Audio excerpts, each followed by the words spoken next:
જય માતાજી દોસ્તો, હેપી વુમન્સ ડે. આજે વુમન્સ ડેના દિવસે મને ઘણી બધી વાત કરવાની ઈચ્છા થઈ છે, પણ આજે મારી વાત મૂકો સાઈડમાં, કારણ કે મા ખોડિયારની અસીમ કૃપાથી અમારે કોઈ વુમેન્સને અનુસરવું નથી પડ્યું. અમને ઘણા બધા અનુસરે છે, એ પણ કૃપા કહેવાય. ગૌરવ કહો તો ગૌરવ, ને કરુણામય વાત કહો તો કરુણામય વાત, કે ભગવાને એટલા બધા કડવા અનુભવ બાળપણમાં નાખી દીધા છે ને અમને, કે અમને લોકો અનુસરે છે, પણ અમારે કોઈને અનુસરવું નથી પડ્યું. તો રશ્મિ, આજે વુમન્સ ડેના દિવસે તું મને તારા જીવનનો કોઈ એવો અનુભવ કે તારા જીવનની કોઈ એવી વાત, કડવી વાત, સારી વાત, તને જે એમ થાય કે આ જીવનની યાદ રહી ગઈ એવી વાત કોઈ યાદ છે, અને કેવી છે તારા મિત્રો દોસ્તોને? હું તો વુમન્સ તો શું જ, પણ હારો મેન હોતે શું વુમન્સનું કામે કરવાનું, મેન્સનું કરવાનું, બેયનું હારે કરવાનું, ઘરનું કામે કરવાનું, જમીનનું, મકાનનું, બધા બહારના વહીવટ. હાવ એટલે હાવ ઠાકી જાવ, પોતાના માટે ટાઈમ નથી કાઢી શકતી વર્કઆઉટ માટે. બસ એમ કે એટલી બોડી છે, થોડું ઘટાડો. બહુ નહીં વિચારવાનું બધાયનું. પાવરફુલ વિમેન હોય ને એને કોઈનું વિચારવાનું નહીં, મને એટલી ખબર પડે. અને પાવરફુલ એટલા માટે કે બાળપણમાં જ્યારે નોધારા બનીને એના હાથે જેણે જીવનના રસ્તા કર્યા હોય ને, એને કોઈને બહુ વિચારવાનું જ નહીં. આપણે હારે ન થયું ને એવું આપણે સંતાનનો હારે ન થાય ને એ વિચારીને હાલું છું. બસ ગુડ. તો જો ભાઈ, બોડી મેં કાલે જ કીધું છે કે શેના માટે વધે ને કેને કેવા કેવા લક્ષણો હોય બોડી વધે. પીસીઓડીના પ્રોબ્લેમના લીધે વધે, અમને બંને બહેનોની પ્રોબ્લેમ છે, પણ આજે એ વાત નથી કરવાની.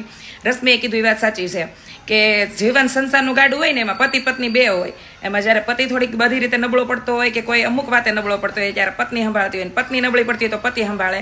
તો અમારા રશ્મિબેન પહેલાથી ને સ્ટ્રોંગ છે, શાયદ મારા કરતાં વધારે સ્ટ્રોંગ છે. તારે તો મારા કરતાં વધારે સંભાળવાનું. આમાં સોશિયલ મીડિયાનો જવાબ બાપા અલ્લાહ તોબા આપણે એ ન કરીએ ગયું. સોશિયલ મીડિયામાં બધાને જવાબો નથી આપતી, અને આપવાના ન હોય. કહેવાનો અર્થ એવો છે કે જીમ કરવું, રસોઈ બનાવવી, ઘરને બાળકોને સંભાળવા, સાસરિયાને સંભાળવા, સમાજના વ્યવહારો કરવા, 3 પરિવારનું વિચારવું, મોસાળનું, પિયરનું વગેરે. જોકે હવે એટલું બધું ભાર લઈને હાલતા નથી, પણ હજી કોઈ ભાર ઉતર્યો નથી.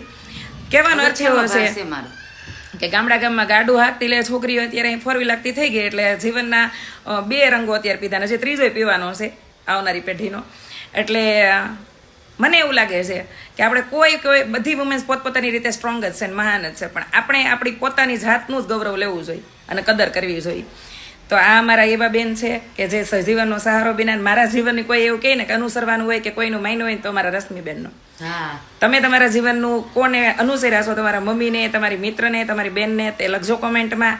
અને વુમન્સ ડે વિશે તો કાંઈ વધારે પડતું નથી કહેવું, કારણ કે આપણાથી જ દિવસ છે ને આપણાથી જ રાત છે, અને લગભગ દરેક ઘરનાથી જ સર્જન છે. યસ, એટલે કહેવાનો અર્થ એવો છે.